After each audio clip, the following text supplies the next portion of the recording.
Senhor esteja convosco. Ele está no meio de nós. Proclamação do Evangelho de Jesus Cristo, segundo Marcos. Glória a vós, Senhor. Naquele tempo, Jesus voltou para casa com seus discípulos. E de novo se reuniu tanta gente que eles nem sequer podiam comer. Quando souberam disso, os parentes de Jesus saíram para detê-lo, pois diziam que estava fora de si. Os mestres da lei que tinham vindo de Jerusalém diziam que ele estava possuído por Beelzebul e que pelo príncipe dos demônios ele expulsava os demônios.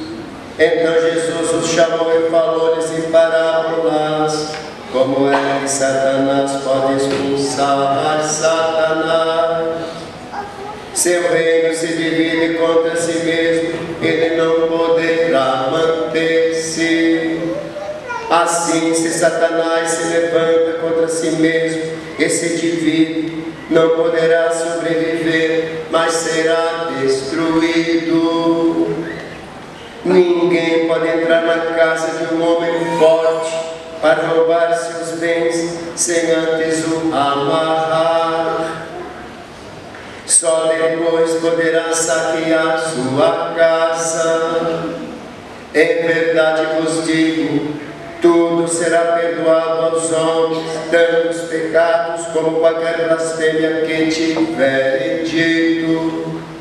Mas quem blasfemar contra o Espírito Santo nunca será perdoado, mas será culpado de um pecado eterno.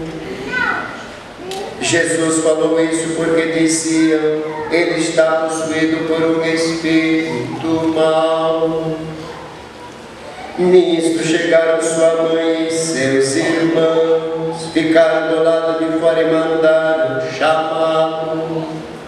Havia uma multidão sentada ao redor dele, então lhe disseram: tua mãe e teus irmãos estão lá fora à tua procura.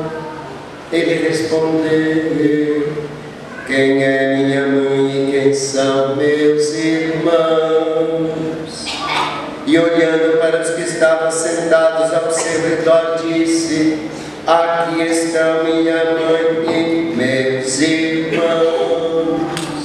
Quem faz a vontade de Deus, esse é meu irmão, minha irmã e minha mãe. Palavra da salvação.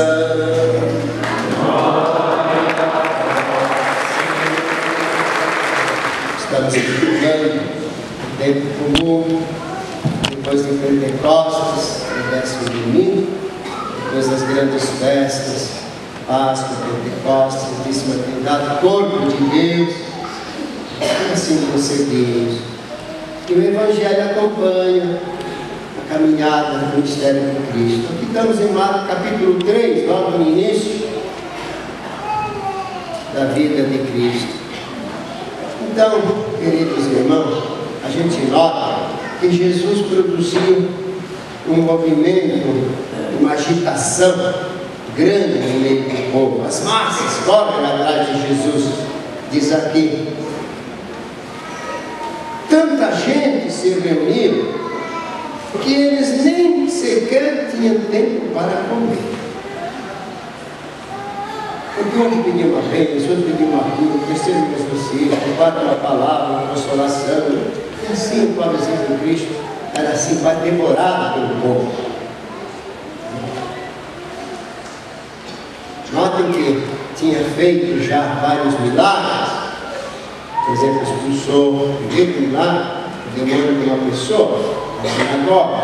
Depois curou a sogra de Pedro. Depois curou um leproso. Tudo no corpo. Depois curou um paralítico, não só por alguns pecados dele.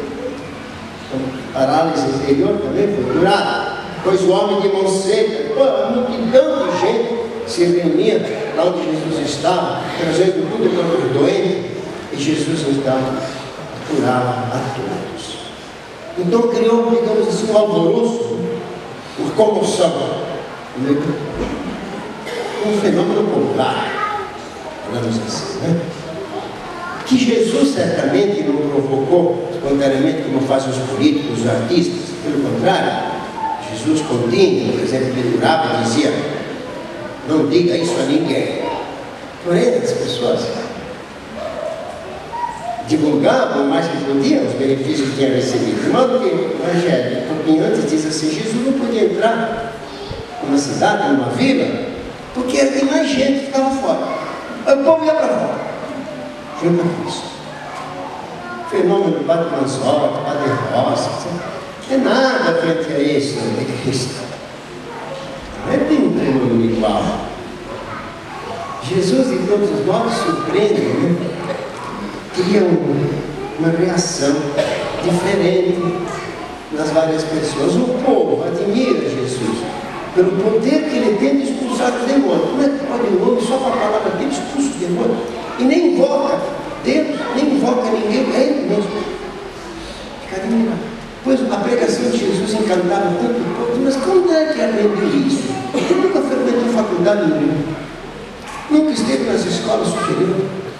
Ficavam questionados. Porém, notem que os escribas e fariseus dão uma interpretação completamente diferente do governo do Evangelho aqui. Ele deve ter um diabo. Ele está compacto com Satanás. Ele é possesso de Beelzebub. É em nome de Beelzebub que faz todas essas coisas. Já antes, se vocês notam, eles começaram a suspeitar de Jesus. Quando Jesus perdoou os pecados reprovados, quem é que pode perdoar os pecados? Quem é que se acha esse cara aí? Só Deus pode perdoar o pecado. Depois, quando Jesus comeu com os pecadores, ele vai dizer: mas por que esse homem vai comer com os pecadores? Depois, quando os apóstolos debulham o trigo no dia de sábado, como é que ele deixa os discípulos debulhar o trigo no dia de sábado? E assim, quando ele cura no dia de sábado, ele fica espiando. Vamos ver se ele cura no dia de sábado. Não pode exercer de cima. Pode curar. Você trabalha proibido pela lei. Aí Jesus cura. E agora, então, eles acabam jogando a toalha com o Senhor.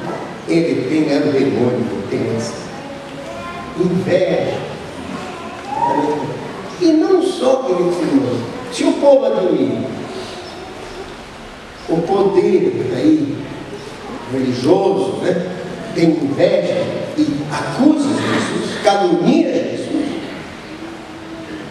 os próprios parentes de Jesus estão assim abalados, perturbados. Aqui diz: quando souberam de tudo isso, os parentes de Jesus saíram, nós estávamos nessa terra, vão para Cafarnaum, é um dia de caminho, são mais de 30 quilômetros, saíram para detê-lo, porque diziam: está louco.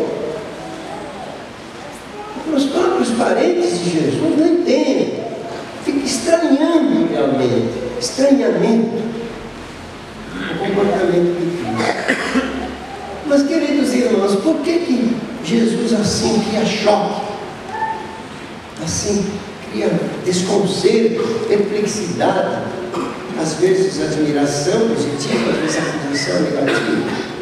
Gente, porque ele é mistério, porque ele é Deus, porque ele transcende todas as nossas categorias de compreensão. Nós estamos acostumados com Jesus, nós estamos acostumados com os milagres que ele fez, nós estamos acostumados a escutar a mensagem dele. Mas foi a primeira vez que ele falava, era a primeira vez que ele exercia no mundo essas coisas todas. E para o povo que era testemunha disso, ficaram realmente, sabiam onde encaixar, que categoria encaixar esse fenômeno, que era inencaixável. Por quê? Deus não entra em categoria nenhuma, Deus supera tudo, Deus nos choca. Até hoje o nosso comportamento de Deus em nossa vida, às vezes a gente não entende. Por quê? Como disse Isaías: os meus pensamentos não são os vossos pensamentos. Como o céu distante da terra, assim meus pensamentos estão longe dos vossos pensamentos. E quando Pedro que desviava Jesus do caminho de Jerusalém, Jesus disse para Pedro: Pedro, vai para trás, Satanás. Teus pensamentos não são os pensamentos de Deus, é pensamento só de gente, de homem, rasteiro, não é pensamento de Deus. Então, o comportamento de Deus, os planos de são realmente misteriosos. Tanto mais, queridos irmãos, que Jesus vinha salvar. E salvar não só das doenças que os médicos fazem. Ele vinha salvar o homem do mal, do pecado. Ele vinha combater contra Satanás, queridos irmãos. Como diz aqui Jesus. Se eu, pelo poder de Deus, expulso os demônios, é que o reino de Deus chegou entre nós. O reino de Deus, o reino de Satanás está chegando ao fim. Quem é que pode lutar contra o diabo? Me digam vocês. Quem? Nós somos homens. O diabo é mais inteligente que nós. O diabo é espírito puro. Como diz os portugueses, o diabo é velho. Tem muita experiência de tentar os homens. Já derrubou Adão e Eva no paraíso. E quanto mal o diabo não faz de si? Mas e depois, em primeira leitura, não diz, porém inimizade entre ti a serpente e a mulher. Ela te esmagará a cabeça e tu tentarás picar o teu calcanhar. Quer dizer, aquela serpente que tinha derrubado Adão e Eva, Jesus vinha derrubar.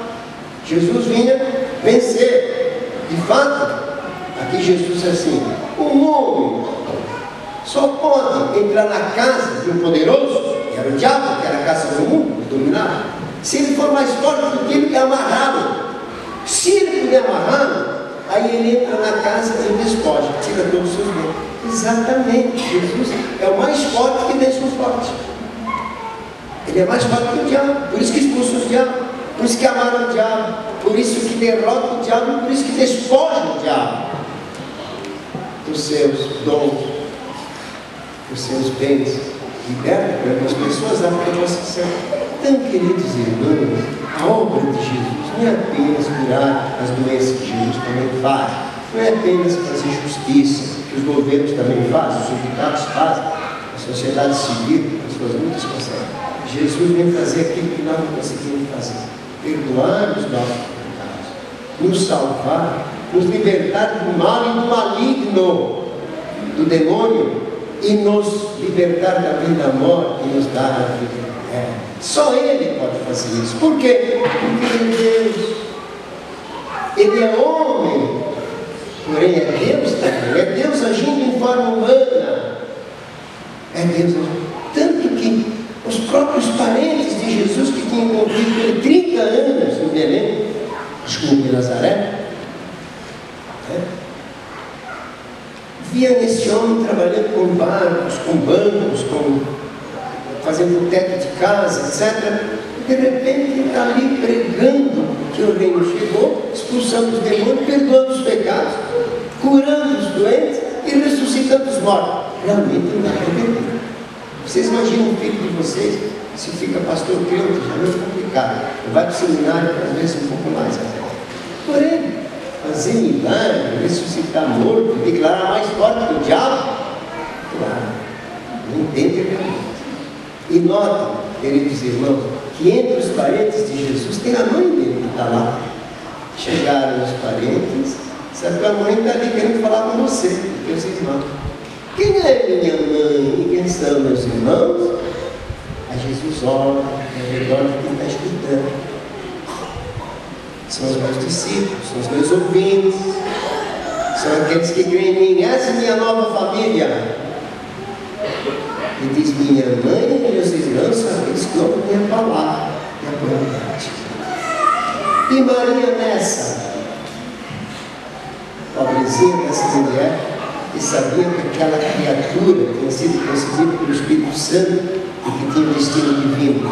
Porém, que os fariseus e os escribas caminhavam como possessos, e que os próprios parentes dela, o sobrinho, não acreditavam nele, achavam que ele estava louco. Falta a palavra que eles usam. Ficou louco? Está fora de si? Perdeu o juízo? Não está na casinha? Como diz o povo, né? Não está na casinha, perdeu.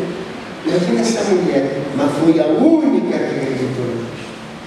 Embora não compreendendo tudo, como aparece muitas vezes, mas ela acreditou. E aqui fica, queridos irmãos, eu concluo a lição para nós. Acreditar em Cristo, porque Ele é Deus, mesmo quando não compreendemos. Nos entregar a Ele, praticar a sua vontade quando ela é difícil.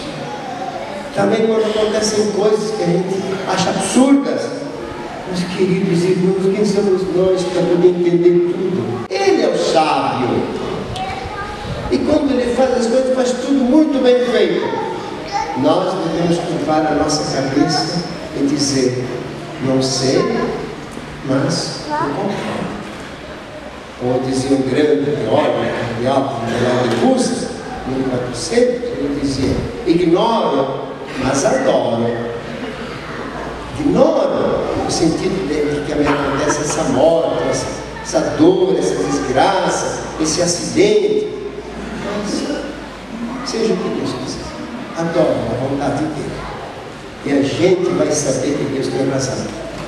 Como diz o Apocalipse, no reino novo, então a gente vai se abraçar até com os nossos inimigos e vai dizer, justo, Senhor, como são os teus juízos, verdadeiros são os teus caminhos, ó Rei de todas as nações.